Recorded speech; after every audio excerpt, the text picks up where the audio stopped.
So hello and welcome to the Cloud Financial Management Peer Connect for January. I am Lisa Harnett and I'm with AWS, and I've been running this program for multiple years now. And we focus here on having customers come and share their stories with other customers. This has been one of the most interesting things that I get to do every month in terms of seeing what different customers are doing and how they're taking those same tools and same availability of partners to build programs that really fit their own needs. And so I'm hoping that as we go through this, you'll see things in here that help you either justify what you're already doing or new ideas. That was where Amy and Ted and I were talking in the background. And one of the things that we were talking about is that, there's always new things out there and people bring up new things all the time. So we hope that they'll be able to provide something new for you today. And that in this discussion rooms, you'll be able to have that interaction where you can ask those questions. So when we talk about cloud financial management, just the scope of what we'll be talking about today, we talk about how do you manage your spend on AWS, and that involves planning like forecasting, as well as managing and controlling that, putting in those guardrails to ensure that you're running what you expect to be running, being able to see that information and being able to find opportunities to save and make sure that you're getting the efficiency that you want out of what you're doing. So that's the scope of what we'll be talking about today when we talk about cloud financial management. This is often also called FinOps, but just to give you an idea of the scope of this event. And today's agenda, we have two great speakers. We have Amy Race joining us to talk about accountability through forecasting. She is in the cloud governance area for Citizens Bank, a very regulated industry. So different than what we have for Ted Thibault. He is talking about, obviously I have the wrong title on there, but he is talking about forecasting in a dynamic environment. He is a principal cloud FinOps architect for Shutterstock. They handle large amounts of volume and storage related to all of that. The other half of our discussion today will be those breakout rooms where we can switch and you can talk amongst yourself in the audience. And I'll go into how that works later. But first, I'm going to go ahead and hand it off to Amy to go ahead and get started. Great. Amy? Thanks, Lisa. So hi, I'm Amy Race. I am the self-appointed head of cloud governance and financial operations for Citizens Bank. As Lisa mentioned, very heavily regulated, so a lot of what we do has a lot more control around it than some other organizations. It makes it fun every day. And what I wanted to talk about was driving accountability for cloud costs through forecasting. So when we looked at how we have a centralized location for all of our cloud costs at Citizens, so we were having trouble having the CIOs for the business lines take accountability for their cloud costs. They were just disconnected from the day-to-day operations of cloud DevOps and engineering. And so we struggled with that to get them to actually be a part of this whole process and take accountability for a budget when they didn't really own the budget sat in a central location. So we kind of sat back and looked at it for a little while and said, well, what are the things that we're missing? Well, one of the things that we realized we were missing was a tool where we could have people go in, look at what their costs are month over month, and then make forecast decisions on what their expectations were for their applications for the next few months. So we started using Confluence as our first tool, and that worked when we had a small set of applications. And then as the application set grows, it's harder to manage, and a tool that's essentially just an online Excel. So we started using one of the tools that we had in-house that we knew we could use for this. It was a financial tool, and we had all of our application costs in there, and we got a POC, or a point of contact, from each business line, who became our single point. They were the face of all of the applications and their behaviors. They talk to the application owners, the app teams, to understand what their expectations were for their apps, where they were in the migration process, what environments they were in, and where the spend might be going.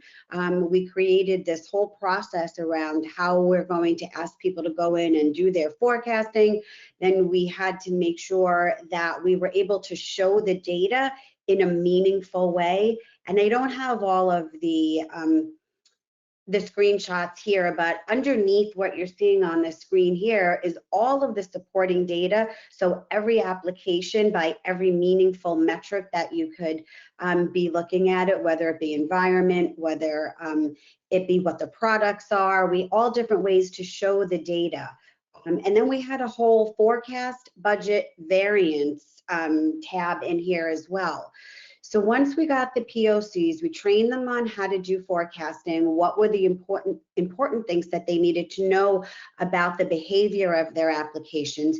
We set the cadence, they were able to go in on their own, update their forecasts. We asked them to do it every month, but they could do it for a quarter or for the whole year, depending on how variable they expected their spend to be. And then we needed to have that executive buy-in. We needed that meeting with the highest level executive, which we got, our high-level CIO.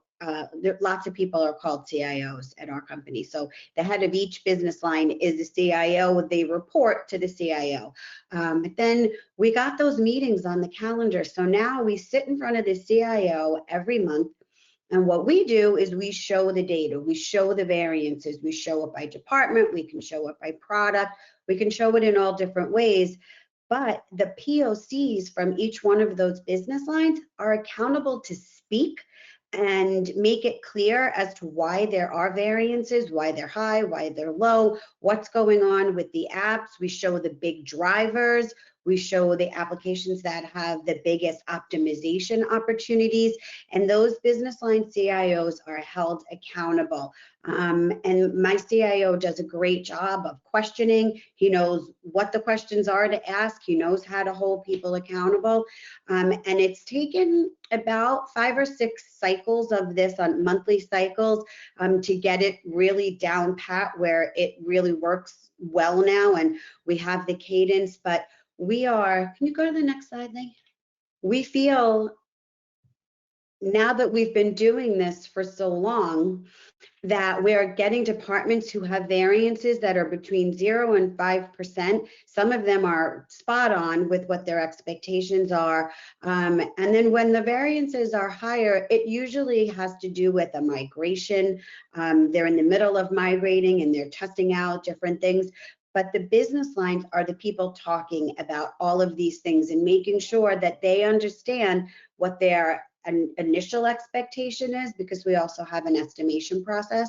So the original estimation to the forecast, to the original budget as well, and everybody is accountable for their own business lines now. And it seems to be working out quite well. And the other thing, because of all of these changes that we're finding, are that application teams are actually coming to us to talk about different optimization ideas that they have, looking to us to help drive some of those across the whole organization. So FinOps adoption has grown exponentially at our company, and we're so proud of all of the work that we've been doing and all of the partnerships that we have with our finance partners, our business lines, our sourcing professionals. It's just taken off in our company, and we're super happy about it. And I'd love to talk to you more about it in the breakout session. We do have some questions. I mean, it's always interesting to think about. I talk about cost savings all the time. I'm going to have to start using cost avoidance now. That'd be my big takeaway from this version today. There was a question about, we're talking about forecasting the costs, but how do you account for the value? Do you have to do anything in these forecasts, or what are you doing in terms of tracking the value? Is that part of the forecasting? Are you looking at like where you expect to see revenue trends or profit trends as you're picking those things? Like how do those things work together? So we have 2 departments that are probably more revenue generated, more, one is a consumer department, one is a commercial, so based on retail or commercial. And then we have other ones that are more aligned with just keeping the organization running. Enterprise services, we have our entire container environment in enterprise services as well. And then shared services, we have security. So those are more the core functions that help make sure that we're secure and the Amazon environment is running the way we expect it. So there is a little bit of difference of when somebody is running high, and they're in the commercial area, well, we can generally attribute that back to that application is a revenue generating application. And again, those POCs are the ones that are well aware of what the application does and what it brings into the bank. But regardless of what your application does or the revenue that you're bringing in, you have to be aware of the spend. So we're not telling you you need to keep your costs at a certain level. What we're telling you is you need to be aware of the levels of your cost. So it doesn't really matter from our perspective whether it's a revenue generating application, it's a security application, it's just AWS foundational services, it's RDS. We're less concerned with that piece of it right now than with making sure that somebody is paying attention to those costs and aware of when there are going to be spikes or decreases, if an application is cyclical. Like, we understand that all of those factors are part of the application's behavior, and that's great. Somebody just needs to understand that, be aware of it, and be making sure that they're looking at it on a weekly, daily, monthly basis. Yeah, I'll add to this. Our goal is really predictability, and let people know what it's going to be, how much our bill is going to be, and a lot of it is obviously related to, specific product and sales that we make. So we could definitely relate some of that to the cost that's going to come with explanation of why. So, yeah. Yeah, and I think that distributed model for getting the forecast from different folks rather than managing it centrally kind of pushes that value to cost basis back down to the people who can actually really evaluate whether or not they're getting that value for what they're paying. Like, do they feel like their application is really generating what their budget's requests are? So interesting from that perspective. So we have another question, and I know, Ted, you talked to us a little bit about you had a very complex model and you now had a simple one, and it kind of still gets you to the same place. So this one goes to, how do you deal with forecasting things like internet data transfer that are not necessarily in direct control of the application? Or, I mean, it may be different, or may not be it may be somewhat out of your control. How do you forecast for things like that? Yeah, I would say like the first very complicated model was trying to do that, right? And you kind of find that if you just take a generic approach and the overall global, maybe next month it's something else that will, spike up. In general, it's surprisingly work, right? And yes, you don't go down to the detail of data transfer, but the summary of everything is kind of following kind of a pattern over the years, and then it most likely going to repeat itself. It doesn't cover everything, but it go very quick to have an idea of what tomorrow's going to look like. Is that for you too, Amy? Or so we do it a little differently. We know that there are lots of things that we do not tag or cannot tag, or combination of both. And but because of the account that they're sitting in, I can attribute it back to a business line, even though it doesn't have a tag that gives me an application, but I do know that it's associated with this business line. So because of that, we have a category called not set.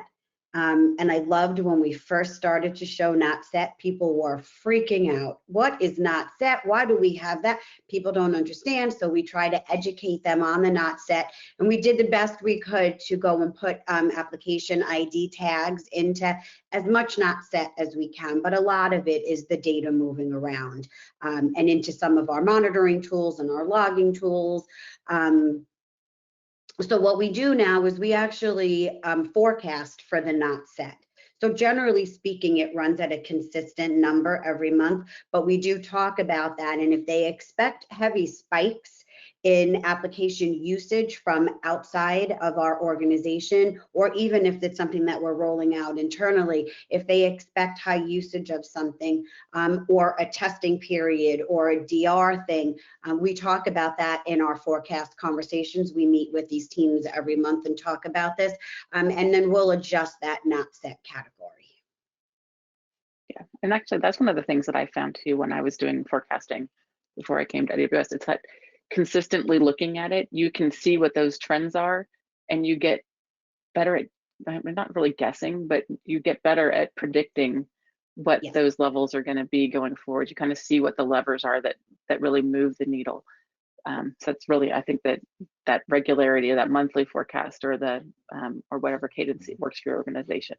And we actually have a report for not set as well. So we'll send that report out so people can see exactly what services make up that not set. So if we see something new, then we investigate and why is there something new there. So we're always looking at it. And we use anomaly detection from AWS that kind of light up things that are unexpected, and we investigate right away and work with the team, see what's going on.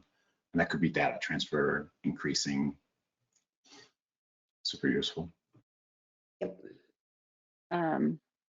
So I've got another question here about the challenge of cost optimization. That's really cost avoidance. They appreciated that being pointed out. It wasn't just me. But is there also a way to show how the work being done by monitoring and managing would translate it into this? So kind of trying to justify the amount of time that you're spending that gets translated into that stewardship helped reduce spend over time just by being aware of it. Is there something that you guys track for that? Or anything that you're using for justification of the teams you have that might be helpful for this questioner? So we do report on as much of the optimizations as we can. We do struggle with just right sizing, identifying what the save was, because we have so much work going on in the cloud now. Instances are coming and going on a constant basis. So it's a little bit difficult from that perspective. But like the big things that we did, the GP2 to GP3 conversion, actually my TAM from Amazon does a great job of reporting on that for us.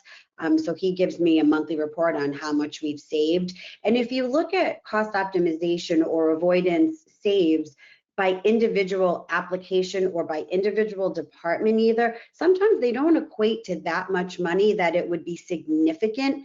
But when you add these things up and you get even the one GP2 to GP3, if you take all of the instances now, you're saving a boatload of money. But if you look at it from one application or one business line, maybe it's not that much. But if you combine that with the money that you're saving on something that you did in S3 or some RDS that you did, you can really accumulate some significant cost avoidances every month. And we do celebrate those. Awesome. Yeah, well, I don't have a measurement on, we do have a measurement that show that when we send information to some group, they take action. Like everybody want to do the right thing, but they don't necessarily have the right information. So as we share the information about, potential optimization could be done or just their spend, and they're like, oh my God, and they'll go and clean up. And it's always, right after we share the information, you could see the dip down. But it's not something we measure per se. But definitely you see this clearly, that information share equal optimization. Everybody wants to do the right thing. Mm-hmm. Yeah, we had somebody in a previous Peer Connect brought in the graph that they put in over their multi-year journey that said, like, here's when we started. They just had like a timeline of here's when we started certain initiatives, and then overlaid their AWS cost graph on it so they could see how much it changed the trajectory of their overall costs as they did different initiatives. And they had that as their long-term, one of their long-term justifications for that, why they had this program. They could talk about, this year when we implemented these things, you could see how it changed, a spike going, to more flat or more variability. They added some things around scheduling so they could see more variability in their daily costs. They had some things like that where they would kind of overlay when did programs start against their graphs to show the effect of that. We are going to go ahead and stop this portion of the event. I'm going to send Amy and Ted, thank you so much, over to the discussion rooms.